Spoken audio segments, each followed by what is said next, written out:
பின்னணியில் இருந்த முன்னணி பாடகி யார் அப்படின்னு கேட்டா, எனக்கு தெரிஞ்சு இன்றும் நம்மோடு வாழ்ந்து கொண்டிருக்கக்கூடிய பி. சுசிலா அவர்கள பத்தி தாங்க இன்னைக்கு நம்ம பார்க்க போறோம். மாணிக்கம் மூக்குத்தி மதுரை மீனாட்சிக்கு மதுரையிலே முகூர்த்தனா. தாய்மொழி தெலுங்குங்க இவங்களுக்கு. ஆனால் தமிழ்ல இவங்க சாதனைகள் புரிஞ்சிருக்கிறாங்க.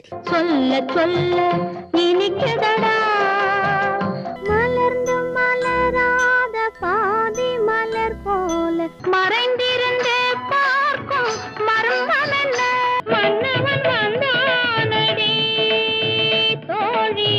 நான் முதல்ல இவங்க பாட வந்தபோது இவங்களுக்கு அந்த உச்சரிப்பு சரியா இருக்கா பார்ப்போம் அப்படிங்கிற மாதிரி சில பேர் சொல்லியிருக்காங்க. ஆனா அப்படி சொன்னவங்களே, இசை அமைப்பாளர்களே, இவங்க இல்லாம பாட்டு இல்லைங்கிற அளவுக்கு தன்னை நிலைநிறுத்திக்கிட்டாங்க பி. சுசிலா. கணவனே கண்கண்ட தெய்வம் படத்துல வரக்கூடிய ஒரு தாலாட்டு பாட்டு. அந்த